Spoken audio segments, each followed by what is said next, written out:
Hello and welcome to the first part of the tutorial for creating SOLIDWORKS add-ins from scratch. In the first part we will learn how to create an add-in from scratch and add two commands to create a cylinder and a box. In the second part we will modify the add-in and allow to insert the cylinder and a box using the parameter input to the property manager page.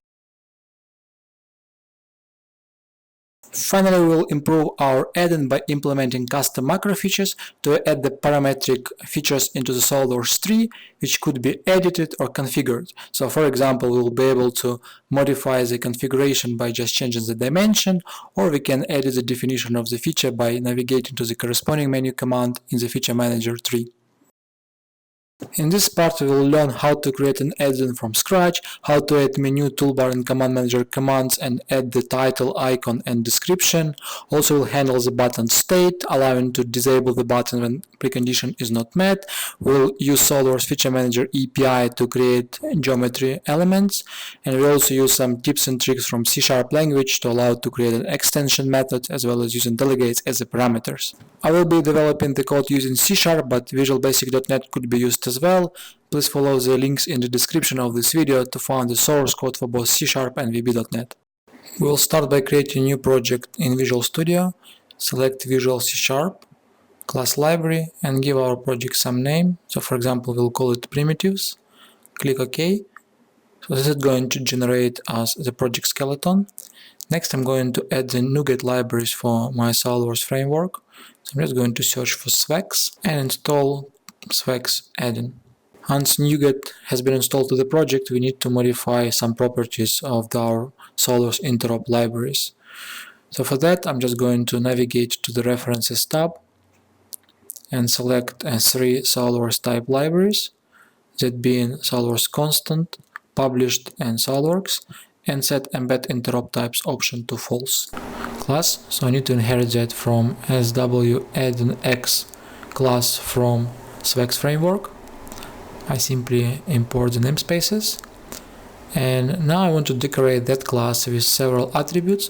I need to make my class COM visible so it could be recognized by SOLIDWORKS as an add-in. Right? I should also make my assembly to register for COM interrupts, so I can find that option under the build tab of my project properties. So just tick the register for COM interrupt option. And I will also use the auto register attribute from SVEX framework. And this attribute allows to automatically register SOLIDWORKS add-in in the registry, so it could be recognized and loaded automatically. So you can specify the title of the add-in, description, and whether we want to load this or startup or not. We will also specify the GUID of the add-in explicitly. It is not necessarily, but I like to specify it so we can track our add-in in the registry if we want to. I'm just going to use the Visual Studio GUID generator. I'm just going to copy the value and paste it into the GUID attribute parameter. Now we'll continue by defining the commands we're going to use in our add-in. So we're going to create command for creating a cylinder and the box. And the way SOLIDWORKS buttons could be defined in SVEX framework is by providing the enumeration, and where all the fields of that enumeration correspond to commands, and the enumeration itself corresponds to toolbar. So we defined two commands here, create cylinder and create box. Of course, you can specify as many commands as you want, as well as many enumerations which corresponds to command groups as you want, and also given any name. In order to tell framework to create a command for that enumeration, we need to call the add command group API from the framework, somewhere from the initialization of the add-in. So for that we can use the onConnect function and just overload it and just call the add command group, and as a generic argument we need to pass the type of our command enumeration, which is commands E, as well as provide the handler function, which is going to be called whenever our button is clicked. So that handler function should accept a parameter of a type of our enumeration. So in our case it's commands E, and I simply need to pass the name of that function into the parameter of add command group. So now let's compile the project to make sure it works. SVEX framework benefits from the type safety. So for example, in this case, if I would modify the signature of that method, so my compiler would complain and will not let me build that project. So basically I will handle that on a compilation time rather than on runtime. So finally, I can switch the value of my command passed to differentiate which button is clicked. So for example, I can find if my create box clicked, what should I do? I should create a box. Otherwise, I should create a cylinder. Before starting our project, I want to specify the external application as a path to SOLIDWORKS, so we can easily run our solution and debug it. I can extract the path from the shortcut, or I can just simply navigate to the installation folder and find it. Let's go to Properties, Debug, activate Start External Program, and specify the full path to SOLIDWORKS application. So now we can run our debugger and start the project with Start or F5. I just put a couple of breakpoints so we can see how our add-in works. So now on SOLIDWORKS finished loading, we're going to hit the onConnect function where we're creating our menu. Let's create new part file and validate that our menu has been created. So the menu of add-ins could be found under the Tools menu. So if you go to Tools, and you can see there is a menu for our commands. Menu name equals to the name of the enumeration, and menu command names equals to the name of the fields of that enumeration. This could be customized, and I'll show you how to do that later in the video.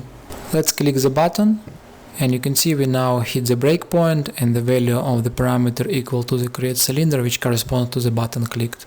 We also have a toolbar with two buttons which correspond to the same commands. Now let's come back to our code and create a functions to create a cylinder.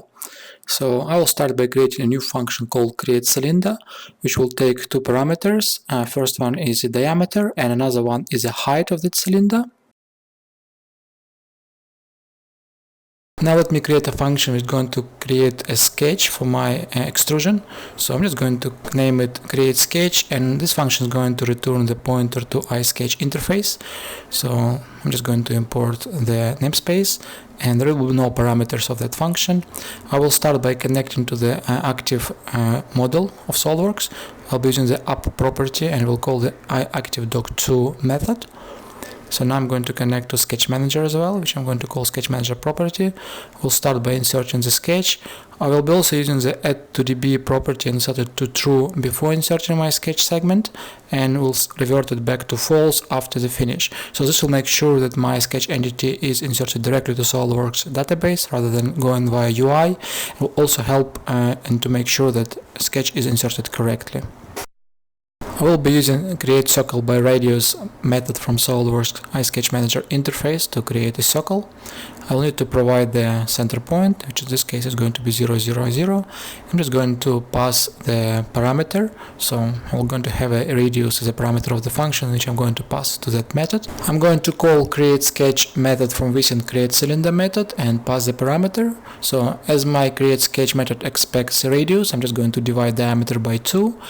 And I'm going to select that sketch because this is a precondition to do an extrusion. And after I have selected the sketch, I'm going to call extrusion API, which is feature extrusion 3 of iFeature Manager interface. So that method has quite a few parameters, so I'm just going to look up that method in SOLIDWORKS API help to find out the parameters. So I really want to create a simple blind extrusion, and I'm really need to look how to specify the height and how to specify the end condition to be a blind. So I'm just copy that enumeration. You can use integers, but I prefer to use enumerations even if I don't need them in that particular method, so my code is easier to read. So I'm just going to use it here. So we'll import the SOLIDWORKS constant namespace and just select blind as a condition. So for the second direction, I'm just going to use also blind, although I don't really use that. Now for distance 1, this is where actually my height is, so I'm just going to pass that variable onto that parameter, and for everything else I'm just going to use the default options.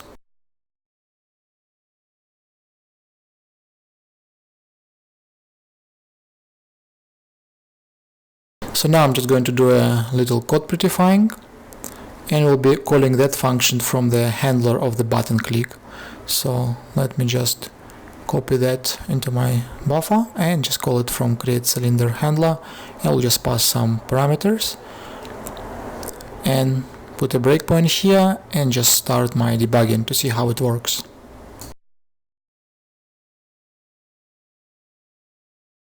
Let's create new part document, and we need to select either plane or planar face to create our sketch on.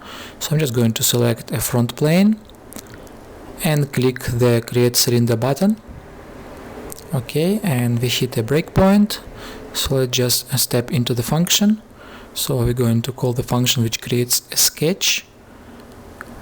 Okay, so we return that sketch from the function. We select it here and we call feature extrusion. And you can see the sketch is created, but our feature extrusion is not. And the reason for that is we have used incorrect selection mark for extrusion. So let me just come back to SOLIDWORKS API help documentation, and you can see that it says that our profile should be selected with selection mark 0, while in our example we used -1. So let me repeat the same process. I'm just going to hit a breakpoint here, and as you would see, I can modify my code on the fly. So it hits my function again, and in here I'll just modify the second parameter of select2 method and just specify the 0 as a selection mark, and let's call it again. And as you can see, now my cylinder is created.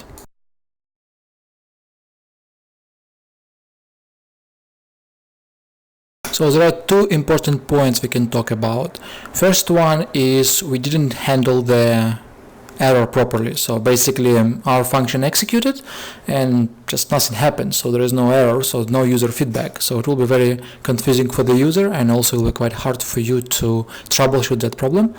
And another one is we need to have a specific precondition to execute the code. So basically we need to select a plane or planar surface. So let me firstly deal with error handling issue, and then we will go into address the precondition issue later. When developing code, do not hide errors and just follow fail fast approach. So like in this case, if my sketch is not selected, there is no point to proceed with extrusion.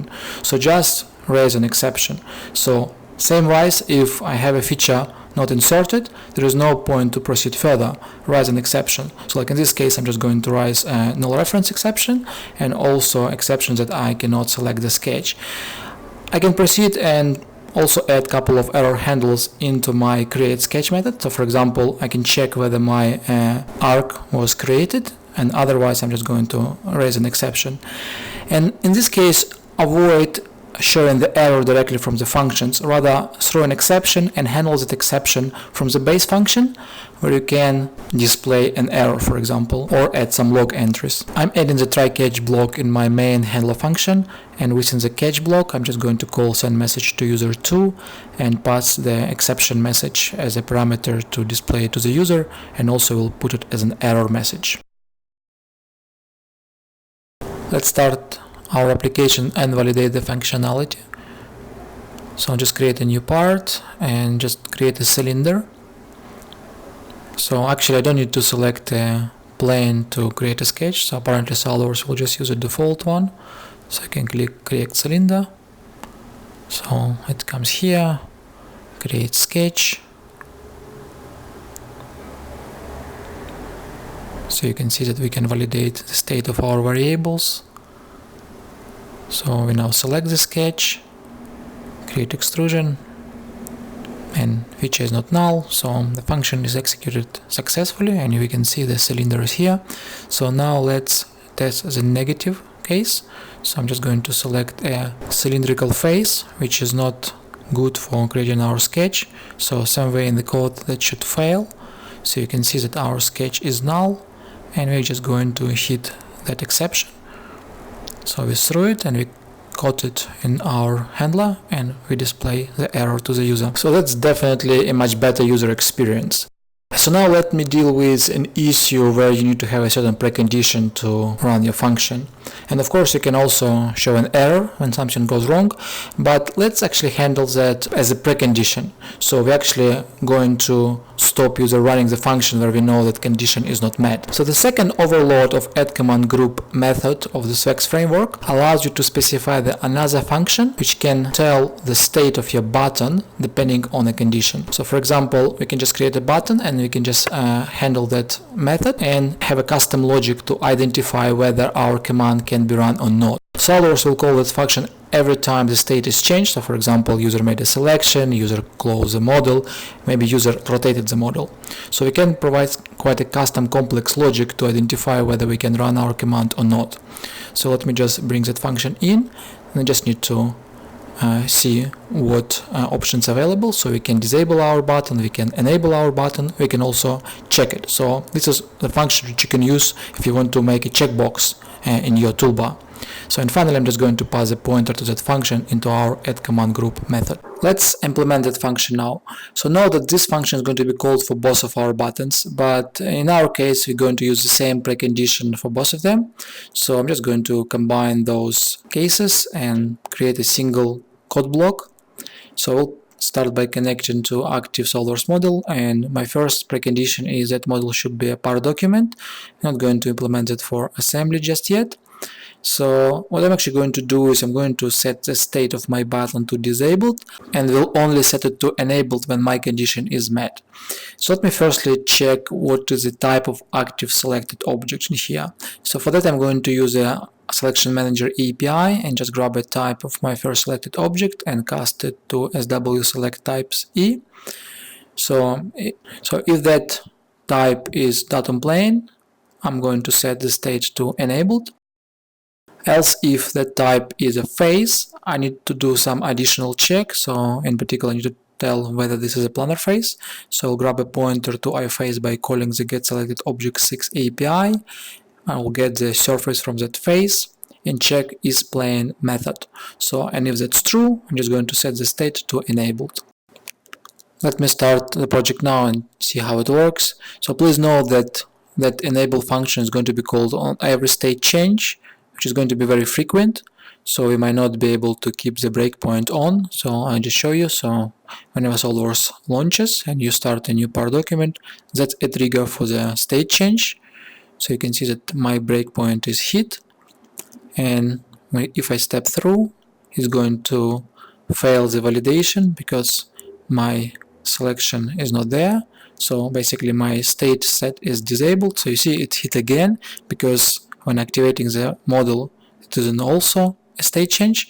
So I'm just going to remove my top breakpoint, otherwise you'll never be able to get out of that code.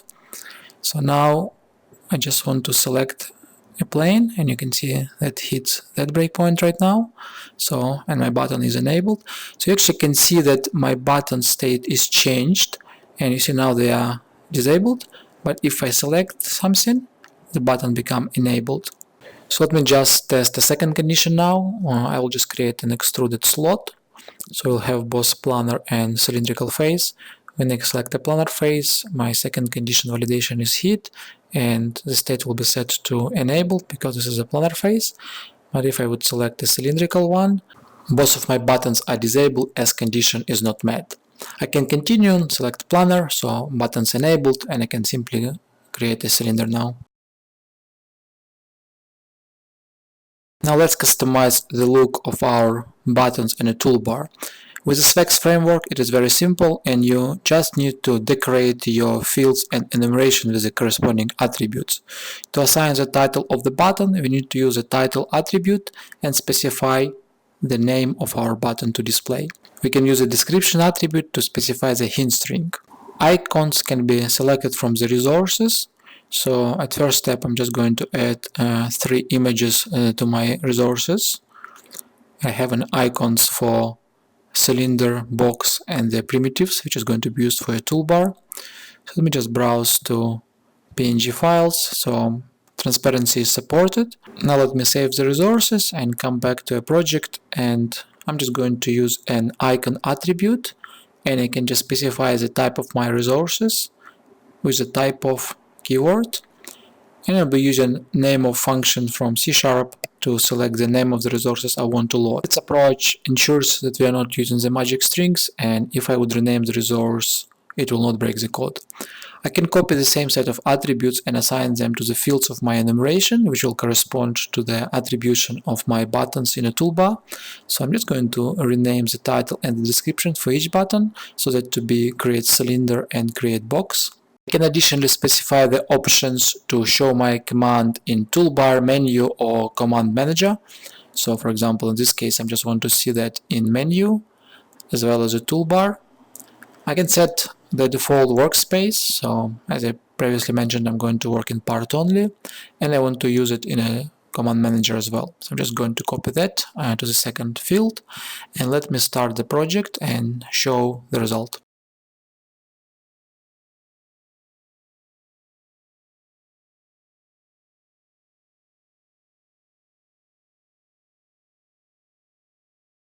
When we create new part, you can see a new tab added to command manager with the commands added to it, and we can also see there is an icon assigned, and title and the hint of the button is picked up from the attribution we have specified for our commands. Title and icon of toolbar changed as well, so if I just activate the context menu, you can see it here.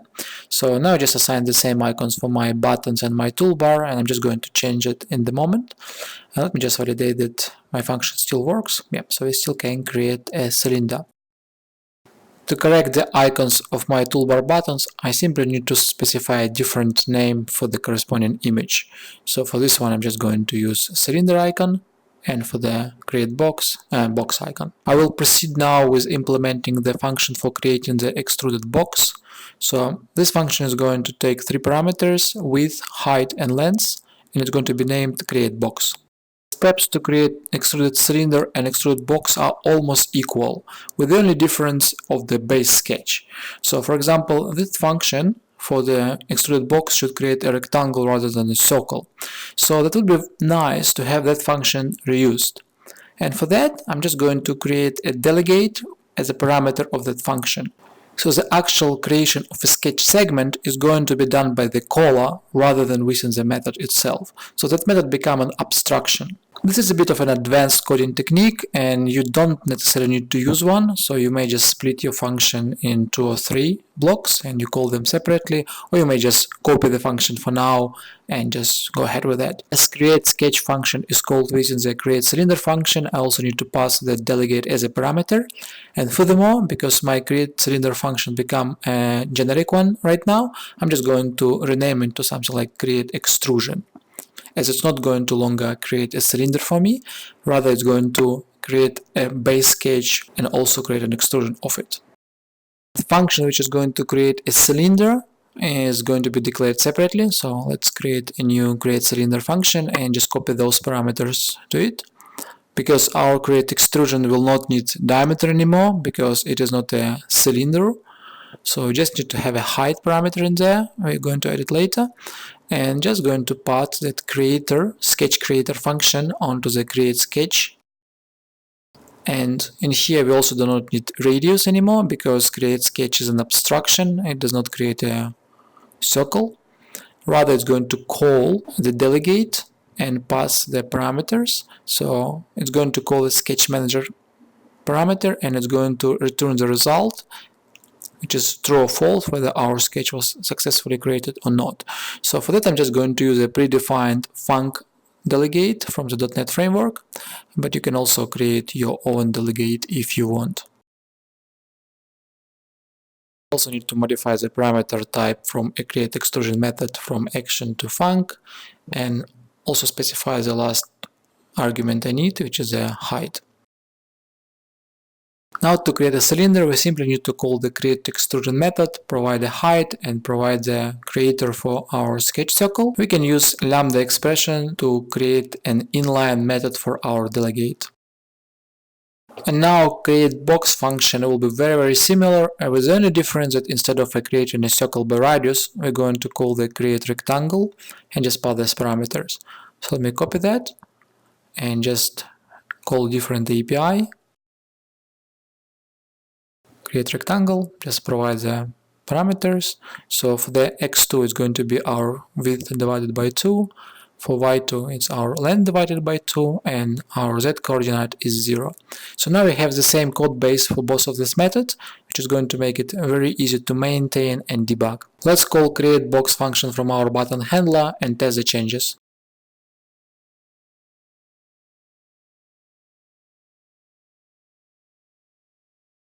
Now I could insert both cylinder and a box, So I'll start with cylinder, and I can select the top face of the cylinder and insert box on it. The way we develop the functions right now is showing us all of the intermediate steps. So for example, you can see how sketch is created, then you can see that sketch is selected. We can also see some flickering in the feature manager tree.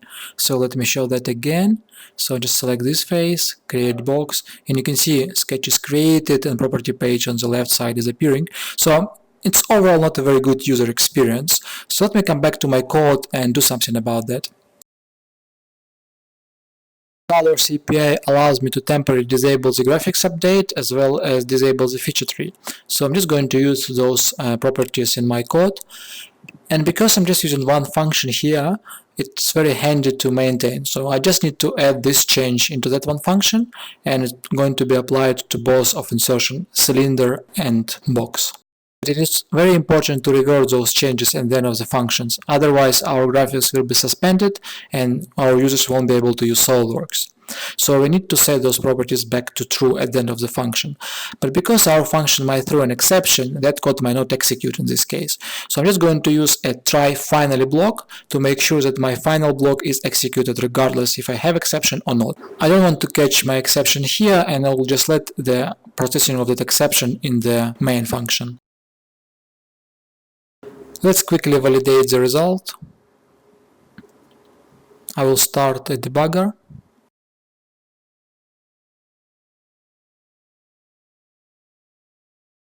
Create new part. And insert my primitives. So as you can see, our graphics area is not flickering anymore, and user experience is much better.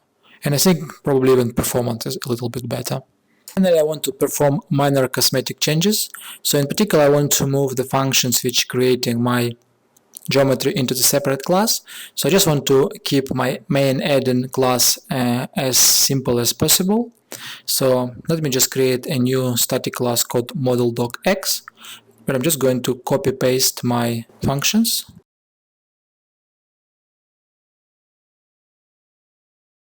Okay, I'm just pasting that over here.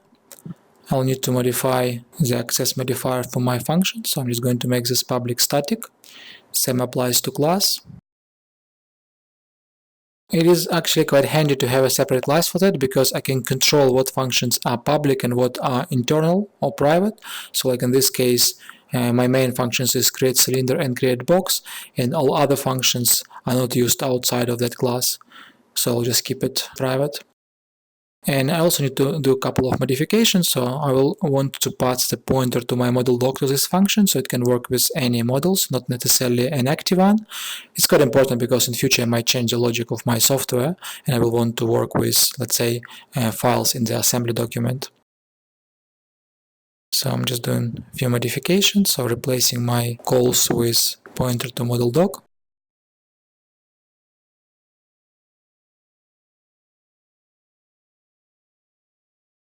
Now I can just execute those public functions from a static class from within my add-in. So I can just specify the class and call the method. So you can see I can find the method. I just need to pass the pointer to model doc, which is active document. And I can do the same in my second call.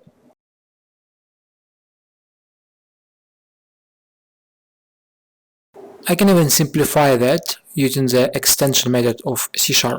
So let me just come back to my model.docx class and just use this keyword on the first parameter. And now Visual Studio will treat that method as an extension to my iModelDoc interface. So what that means, I can just look it up in my methods list in the IntelliSense. So let me show you. So you can see it looks like I call it directly from my ModelDoc interface, even though this is not an actual SOLIDWORKS API.